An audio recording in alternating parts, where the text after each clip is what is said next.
Estamos retornando, então, aí, para finalizar a aula de hoje.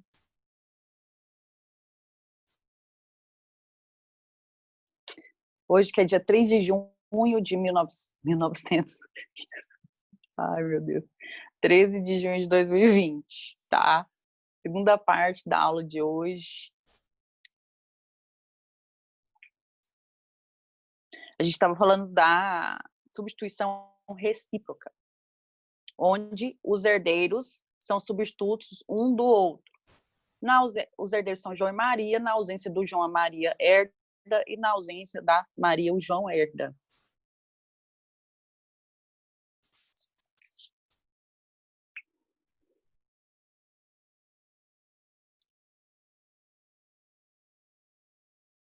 Aí, gente, só para te explicar aqui uma reciprocidade diferentona.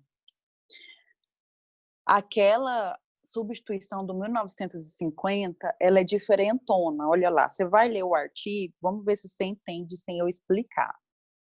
Artigo 1950. Ele diz o seguinte: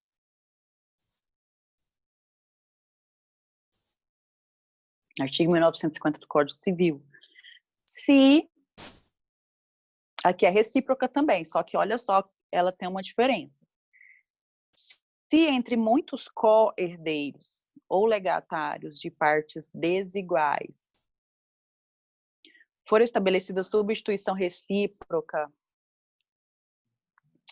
a proporção dos quinhões fixada na primeira disposição entender-se-á mantida na segunda, se com as outras anteriormente nomeadas for incluída mais alguma pessoa na substituição, o quinhão vago pertencerá em partes iguais aos substitutos. Sem entender alguma coisa? Artigo 1950. É esquisito, não é? Deixa eu explicar para você. Aqui também é recíproca, para quem chegou depois. Também é um tipo de substituição recíproca, só que entra um estranho, entra um antígeno na relação. Então, o testador, ele indicou ali 3 herdeiros testamentários com reciprocidade para substituição. Na ausência de um, os outros 2 herdariam a parte daquele um que ou rejeitou a herança, renunciou à herança ou não pôde recebê-la. Só que aí o testador quis complicar. O que ele fala? São 3 herdeiros, ok, mas aí na ausência de um, apesar de serem os outros 2 herdeiros substitutos pela reciprocidade, vai entrar um outro na jogada. E esse outro na jogada vai receber como substituição o legado ou a herança daquele que não pôde receber ou não quis receber. Vamos visualizar um exemplo. O autor da herança é o A, tá? A é autor da herança. E ele indica B, C e D como herdeiros testamentários. Então, eles são titulares, né? A é autor da herança, indicou como herdeiros B, C e D. Tá bom. Vamos usar de nome. Depois, é porque é muito nome, se eu esquecer aqui, vai fazer a bagunça, mas vamos ver. A professora Lana é a autora da herança. Então, ela indica, vamos usar os mesmos exemplos aqui, virar bullying isso aqui.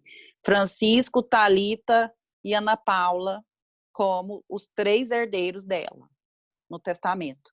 Da parte disponível, ela indica que serão os herdeiros testamentários Francisco, Thalita e Ana Paula. E o Francisco, a Thalita e a Ana Paula, eles são herdeiros substitutos um do outro. Por exemplo, na ausência do Francisco, o quinhão de Francisco iria para a Thalita e para a Ana Paula.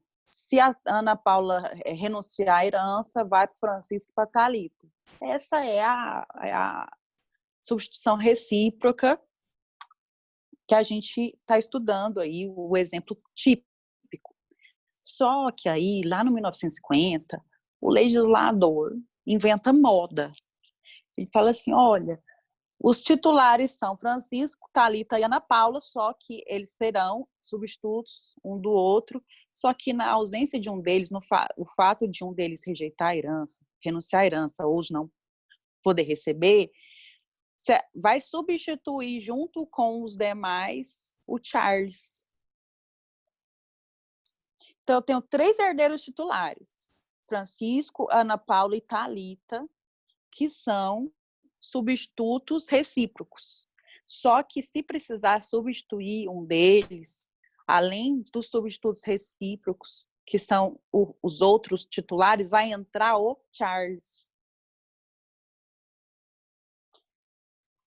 Aí para ficar mais simples, olha só. O Francisco, ele renunciou à herança. O Francisco é titular e ele tinha direito a 30% da herança. Como que vai ser distribuído nesse caso de substituição recíproca lá do artigo 1950, com a presença do estranho na relação ali, do Charles? 30% Francisco, não é?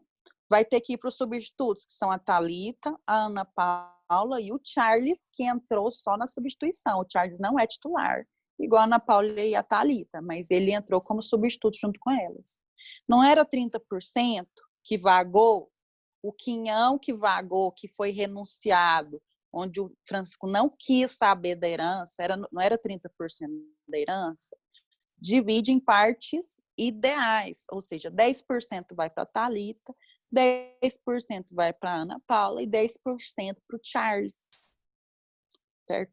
Então, se, por exemplo, a Thalita, ela tinha ali já como titular 20% da herança, ela vai receber, em substituição do Francisco, os 10% dele, que é 1/3 da parte do quinhão dele, que foi dividido entre ela, Ana Paula e o Charles. Então, se ela tinha 20, ela vai ter 10. Se a Ana Paula tinha 25, ela vai ter 35. E o Charles, que não tinha nada, vai ter 10%. Entenderam? Por quê? Porque a Thalita e a Ana Paula já eram titulares, elas já tinham um quinhão da herança. O Charles não. O Charles nunca foi titular, só se for lá no campinho lá de futebol. Aqui, como herdeiro, ele não era titular, ele era só substituto. Então, aí ele recebeu, como substituição, a terceira parte do quinhão vago do que o Francisco renunciou. E as outras herdeiras que também eram titulares, fica a parte que era delas, mais a parte do Francisco, que foi dividido em 3. Aí, com o exemplo, fica bem mais fácil, né, gente? Mas quando a gente lê de cara ali o artigo 1950, é complicado, não dá para entender, não. Por isso que é bom assistir a aula. Queridos, é isso, então.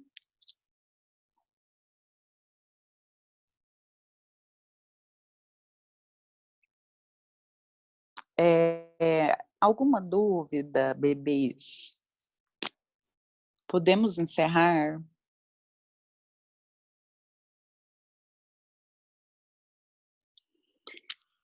Então tá bom, um beijo para vocês, fiquem com Deus, até amanhã na palestra. Tchau, tchau.